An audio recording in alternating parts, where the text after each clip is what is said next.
വിശദമായ വാർത്തകൾ നോക്കാം. ഇടുക്കി പരുന്തുംപാറ കയ്യേറ്റം നടത്തുന്നവരെ വെറുതെ വിടില്ലെന്ന് റവന്യൂ മന്ത്രി കെ രാജൻ. ഏത് ചിഹ്നം വച്ചാലും മുഖം നോക്കാതെ നടപടിയുണ്ടാകും. 10 സെന്റ് വരെ ഭൂമി കൈവശം വച്ചിരിക്കുന്നവരെ സംരക്ഷിക്കും. കയ്യേറ്റക്കാർക്കും കുടിയേറ്റക്കാർക്കുമെതിരെ സർക്കാരിന്റെ നടപടി ഒരുപോലെയെന്നും മന്ത്രി ഇടുക്കിയിൽ പറഞ്ഞു.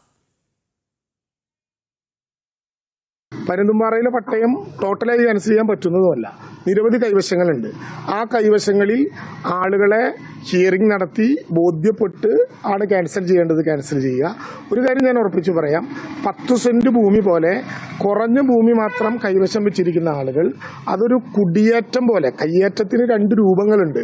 ഒന്ന്, മറ്റെവിടെയും ഭൂമിയില്ലാത്ത മനുഷ്യൻ ഭൂമിക്ക് വേണ്ടി നടത്തുന്ന ഒരു ജീവിത സമരത്തിന്റെ ഭാഗമായിട്ടൊരു സ്ഥലം എടുത്തതാണെങ്കിൽ അവർക്ക് ആ അവകാശം സ്ഥാപിച്ചു കൊടുക്കുക തന്നെ ചെയ്യും.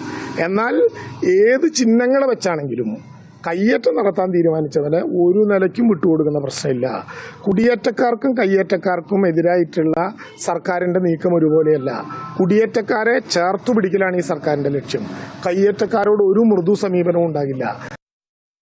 വിവരങ്ങളുമായി സുബിൻ തോമസ് ചേരുന്നു. സുബിൻ, ഇടുക്കി പരുന്തുംപാറ ഭൂമി കയ്യേറ്റവുമായി ബന്ധപ്പെട്ട് നേരത്തെ തന്നെ നടപടിക്രമങ്ങൾ നടന്നുകൊണ്ടിരിക്കുകയായിരുന്നു. വലിയ രീതിയിലുള്ള കയ്യേറ്റ ശ്രമങ്ങളാണ് അവിടെ ഉണ്ടായിരിക്കുന്നത് എന്നുള്ളത് വ്യക്തമാണ്. എന്തായാലും നിലവിലിപ്പോൾ റവന്യൂ മന്ത്രി കെ രാജൻ വ്യക്തമാക്കിയിരിക്കുന്നത് മുഖം നോക്കാതെ നടപടി ഉണ്ടാകുമെന്ന് തന്നെയാണ്. കയ്യേറ്റമായാലും കുടിയേറ്റമായാലും നടപടി ഒരുപോലെയാകുമെന്ന് പറയുമ്പോൾ തുടർ നടപടികൾ എങ്ങനെ പ്രതീക്ഷിക്കാം? പരുന്തുംപാറ കയ്യേറ്റവുമായി ബന്ധപ്പെട്ട് ജില്ലാ കളക്ടറുടെ നേതൃത്വത്തിൽ വിശദമായ അന്വേഷണം നടത്തി ഇതിന്മേലുള്ള ഹിയറിംഗ് നടന്നു വരികയാണ്. ഇതിനിടയിലാണ് ഈ കയ്യേറ്റവുമായി ബന്ധപ്പെട്ട് റവന്യൂ വകുപ്പിനെതിരെയും ജില്ലാ കളക്ടർക്കെതിരെയും CPM ഉൾപ്പെടെ ഉള്ള രാഷ്ട്രീയ കക്ഷികൾ തിരിയുന്ന ഒരു സാഹചര്യം ഉണ്ടായത്. പ്രധാനമായും ഈ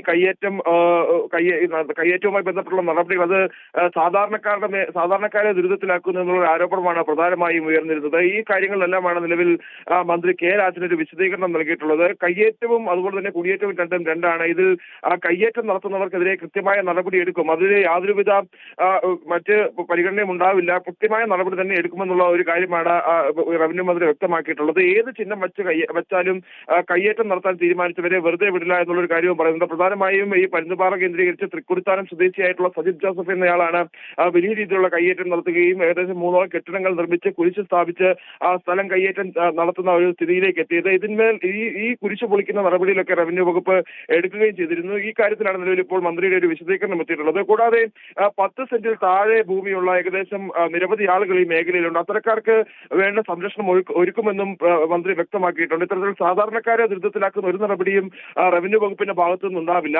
ഇത്തരത്തിൽ വൻകിട കയ്യേറ്റക്കാരെ മാത്രം ലക്ഷ്യം വെച്ച് അല്ലെങ്കിൽ വൻകിട കയ്യേറ്റക്കാർക്ക് ഒരു തരത്തിലുള്ള ഒരു അനുകൂല നിലപാട് സർക്കാർ ഭാഗത്ത് നിന്നുണ്ടാകില്ല എന്നൊരു കാര്യം പ്രധാനമായും നിലവിൽ വിശദീകരിക്കുന്നുണ്ട്. എന്തായാലും ജില്ലാ കളക്ടറുടെ നേതൃത്വത്തിൽ ഈ സ്ഥലവുമായി ബന്ധപ്പെട്ട് ഭൂമി കൈവശം വെച്ചിരിക്കുന്ന ഏകദേശം 2100 തണ്ടപ്പേരുകളുള്ള ആളുകളുടെ വിവരങ്ങൾ ശേഖരിച്ചു വരികയാണ്. അതിന്റെ മേലുള്ള പരിശോധനകൾ നടന്നു വരികയാണ്. പ്രധാനമായും മഞ്ചുമല വില്ലേജിൽ ഉൾപ്പെട്ട 441, അതുപോലെ തന്നെ പീരിമേട് വില്ലേജിലെ 534 സർവേ നമ്പറുകളിലെ ഭൂമിയിലാണ് ആദ്യഘട്ടത്തിൽ ഈ ഒരു പരിശോധന എല്ലാം തന്നെ നടക്കുന്നത്. ഇത്തരത്തിൽ 10 സെന്റിൽ താഴെ ഭൂമിയുള്ള ആളുകൾക്ക് മറ്റെവിടെങ്കിലും സ്ഥലം അനുവദിക്കുകയോ അല്ലെങ്കിൽ ഈ സ്ഥലത്ത് തന്നെ തുടരാനുള്ള സാങ്കേതിക വശമുണ്ടോ എന്നൊക്കെയുള്ള കാര്യങ്ങളെല്ലാം തന്നെ പരിശോധിക്കുന്നുണ്ട്. അത്തരത്തിൽ സാധാരണക്കാർക്ക് വേണ്ട എല്ലാവിധ ക്രമീകരണങ്ങളും അല്ലെങ്കിൽ അവർക്ക് അവിടെ നിന്ന് കുടിയൊഴിപ്പിക്കുന്ന തരത്തിലേക്കുള്ള നടപടികളിലേക്ക് പോകില്ല എന്നുള്ളതാണ് നിലവിൽ വ്യക്തമാക്കിയിട്ടുള്ളത്.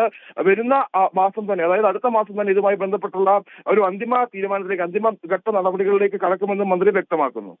ശരി സുബിൻ, തുടരുക. നമുക്ക് MM മണിയുടെ പേഴ്സണൽ സ്റ്റാഫിന് KSEB ഇളവ് അനുവദിച്ചതുമായി ബന്ധപ്പെട്ട വാർത്തയിലേക്ക് കൂടി പോകേണ്ടതുണ്ട്. മുൻ മന്ത്രി MM മണിയുടെ പേഴ്സണൽ സ്റ്റാഫിന് KSEB ചുമത്തിയ പിഴയിൽ ഇളവ് നൽകിയിരിക്കുകയാണ്. KSEBയുടെ ഇൻസ്പെക്ഷൻ ബംഗ്ലാവിൽ അനധികൃതമായി